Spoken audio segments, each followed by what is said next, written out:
the photograph captured a moment of pure childhood joy. A young girl, about 5 years old, stood in a sunny park holding 3 bright balloons, red, yellow, and blue.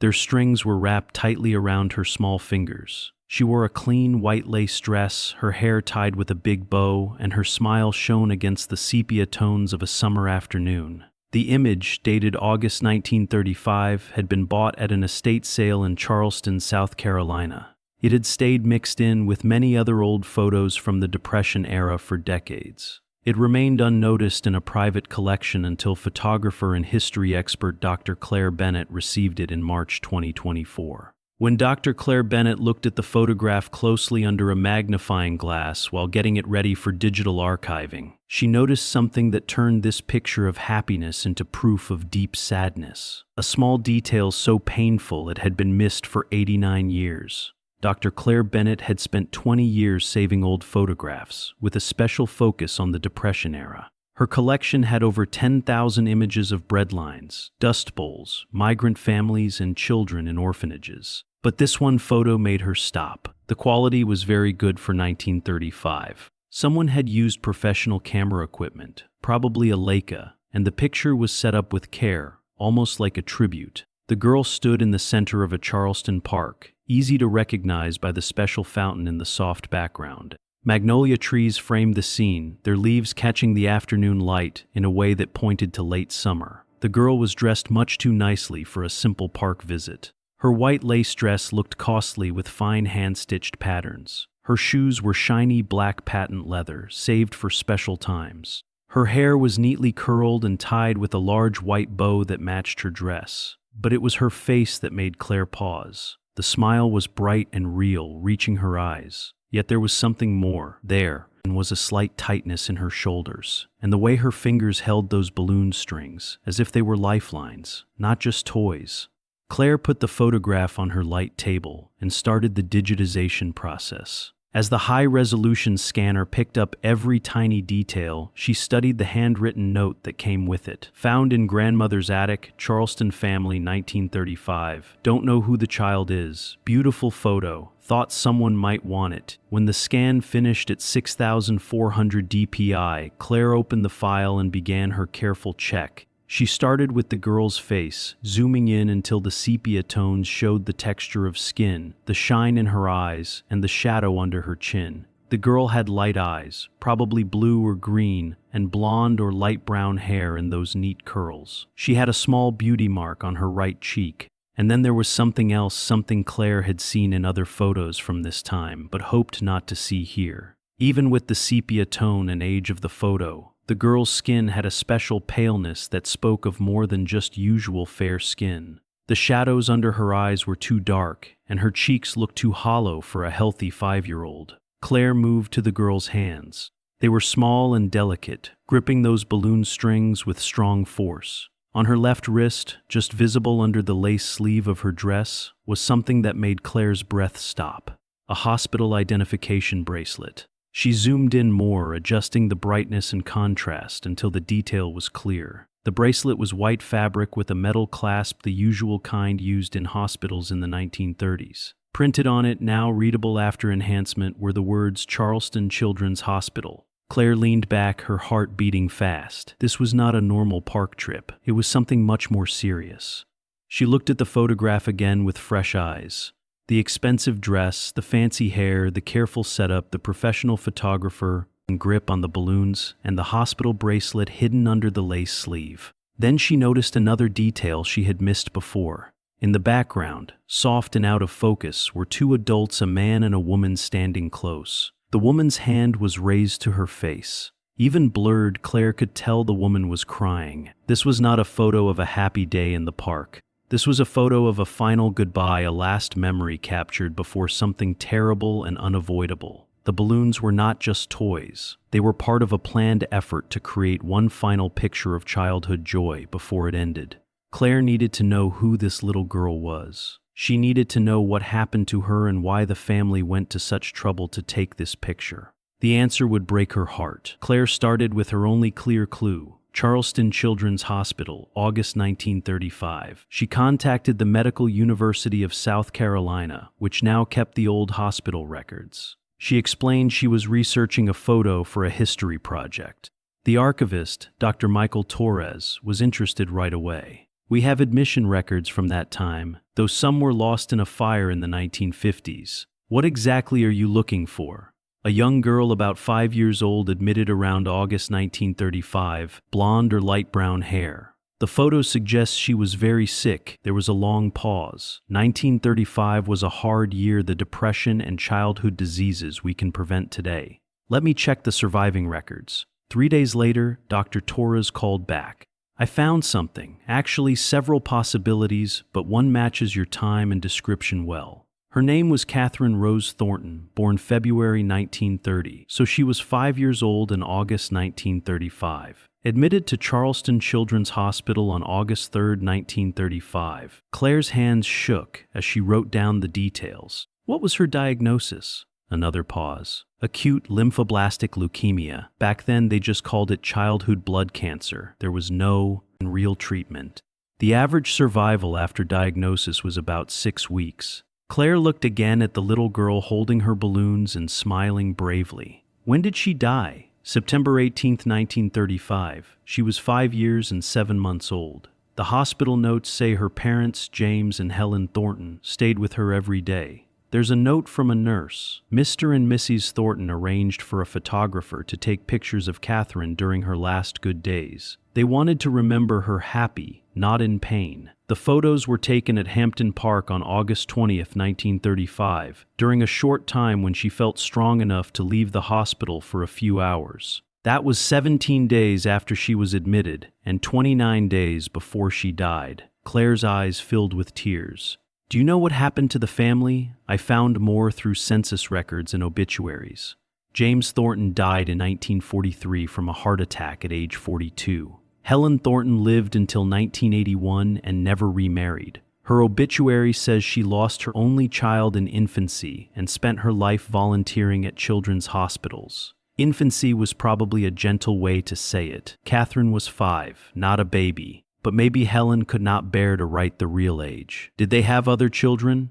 No, Catherine was their only child. After she died, they never had another. Claire thanked Dr. Torres and sat quietly staring at the photograph. Now she understood everything. The expensive dress, parents spending all they could to make their daughter's last pictures perfect. The fancy hair, a mother taking hours to make beautiful curls for a child who would soon be too weak to sit. The balloons bright and cheerful. A desperate try to create a normal moment when everything was breaking. And the hospital bracelet hidden under the lace sleeve, a quiet reminder that this day of freedom would not last, that the hospital was still waiting and time was short. But there was still one thing Claire did not understand. The photograph was very well kept, printed, and carefully stored for almost 90 years. Yet it ended up at an estate sale, separated from any names or stories, sold to a stranger. How had Catherine's final picture been lost by the family who ordered it? What happened to the Thorntons' collection of memories? And were there other photos from that day? Claire searched further. What she found would show not just one family's sadness, but a love so strong it shaped 60 years of one woman's life.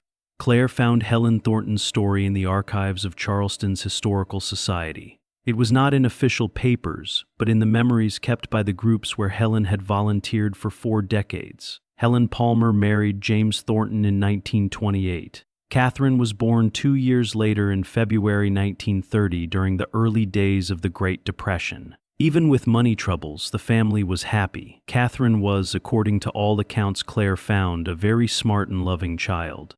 In July 1935, Catherine started showing signs of illness, tiredness, bruises, repeated fevers. By early August, the diagnosis was confirmed: acute lymphoblastic leukemia. In 1935, it was a death sentence. A letter Claire found in the Historical Society's collection, written by Helen to her sister in 1936, described those final weeks. The doctors told us she had perhaps 2 months. James and I could not stand the thought of Catherine's last memories being only hospital rooms and pain. On August 20th, during a short time when she felt stronger, we took her to Hampton Park, her favorite place. We hired a photographer, Mr. William Morrison, who specialized in memorial portraits. I know it sounds sad, but we wanted to remember her happy, not suffering. I dressed her in the white dress I had saved for her 6th birthday. I curled her hair the way she loved. James bought balloons from a street seller, red, yellow, and blue, her favorite colors. Mr. Morrison took many photographs. Catherine was so brave. She smiled even though I knew she was tired. She held those balloons like they were treasures. I was crying the whole time. James kept his arm around me. We knew this was goodbye to the Catherine we loved, the happy, active girl who loved to run and play. After this day, the disease would take that from her. We had the photographs developed and framed. They hung in Catherine's hospital room until the end. On her last day, September 18th, she was too weak to talk, but she looked at those photographs on the wall and smiled. I think they reminded her of happiness, not pain. After Catherine died, I could not look at those photographs. Every time I saw her smiling face, I broke down. James kept them in his study, but after he died in 1943, I put them away in boxes. I could not bear to see them, but I also could not destroy them, so I hid them. I made Catherine a promise on the day she died. I promised I would help other children. I could not save my daughter, but perhaps I could honor her memory by helping children who could be saved. I started volunteering at Charleston Children's Hospital the week after her funeral. I have been there ever since. Claire learned that Helen Thornton had volunteered at Charleston Children's Hospital for 43 years, from 1935 until she retired in 1978 at age 70. She organized toy drives, raised money for new equipment, sat with sick children whose parents had to work, and guided young nurses. A 1975 newspaper article about her said, "Messie's Helen Thornton has given her life to helping sick children in Charleston." When asked why, she quietly mentions a daughter lost long ago. "Every child I help is a gift to her memory," she says simply. But the photographs of Catherine's final day stayed boxed and hidden. Helen had never been able to look at them again. When she died in 1981, her estate was handled by distant relatives who had never known Catherine and did not understand the meaning of the old photos in the attic. The collection was sold at an estate sale in 1982. Most of the photos were bought by a collector who kept them for 40 years before his own estate sale in 2024, where Claire found the image of Catherine with her balloons. Helen had spent 60 years helping children in memory of her daughter, but she had never been able to face the pictures that showed Catherine's last happy day. The images had been hidden, then lost, then forgotten until Claire found them nearly 90 years later. But there was one more part to the story, and it would show the true depth of a mother's love. After learning Catherine's name, Claire contacted historical groups, archives, and photo collectors across South Carolina. She wanted to find the other photographs from that August 20th, 1935 session at Hampton Park to bring Catherine's final pictures together and give them the honor they deserved. In May 2024, she received an email from a woman named Dr. Elizabeth Morrison, a doctor in Charleston. "I saw your request about the Thornton photographs. I think I can help.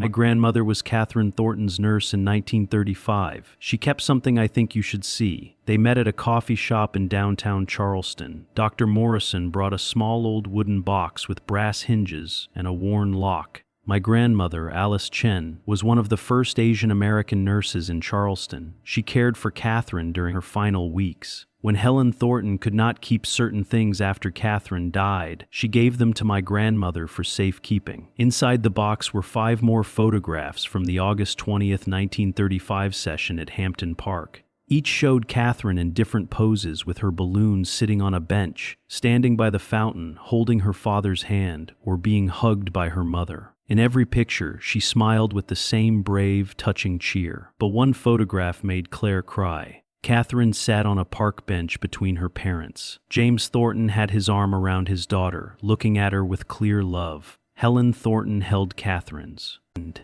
Her face turned away from the camera, her shoulders shaking with quiet tears. And Catherine in the middle looked straight at the camera with an expression that showed she understood what was happening. She knew this was goodbye, and she was trying to be strong for her parents. My grandmother told me that Helen Thornton visited her every year on Catherine's birthday until Helen died in 1981, Dr. Morrison said. She would bring the photographs, and they would look at them together. It was the only time Helen could stand to see her daughter's face. My grandmother said Helen would cry and say sorry to Catherine's pictures, telling her she was sorry she could not save her. Sorry she was not strong enough to look at the pictures every day. but Helen saved hundreds of children. Claire said her volunteer work changed Charleston Children's Hospital. "My grandmother said the same thing," Dr. Morrison replied. She told Helen that every time, "You're saving Catherine every single day through every child you help." But Helen carried that grief for 46 years. She never stopped missing her daughter. Claire arranged for all 6 photographs to be given to the Charleston Museum. They were shown in June 2024 as part of an exhibit called Love's Last Portrait: Final Memories from the Depression Era. The exhibit included Catherine's story, Helen's many years of volunteer work, and facts about childhood leukemia, which was always fatal then, but now can be cured in over 90% of cases. The display noted that Helen Thornton's fundraising in the 1960s and 1970s had helped buy some of the early chemotherapy equipment that would later save children like Catherine. On the opening day of the exhibit, more than 300 people came. Many were former patients of Charleston Children's Hospital who had been helped by Helen Thornton. Others were doctors and nurses who remembered the quiet, faithful volunteer who came every week for 43 years. Dr. Morrison gave a speech. "Helen Thornton could not save her daughter Catherine, but she saved my daughter. When my Emily was diagnosed with leukemia in 2010, she received treatment at Charleston Children's Hospital. She is 14 now, healthy and doing well. Emily is alive because of medical advances funded by the work Helen started 89 years ago. Emily is alive because a mother who lost everything chose to give everything to other children." The photograph of Catherine with her balloons, smiling bravely on her last good day, hung in the center of the exhibit. Beneath it a plaque read, "Catherine Rose Thornton 1930 to 1935. This child's memory inspired 80 years of healing." The 1935 photograph of a girl with balloons looked happy until digital magnification revealed a hospital bracelet hidden beneath her lace sleeve. It showed that this was not a simple park visit, but a carefully planned final memory. Catherine Rose Thornton, diagnosed with leukemia at age 5, died 4 weeks after this photograph was taken. Her mother, Helen, unable to look at the images, hid them for decades while spending 43 years volunteering at children's hospitals. Through her work, Helen helped save hundreds of children, turning her grief into healing. Catherine's last portrait, lost for 89 years, now inspires continued hope for childhood cancer treatment.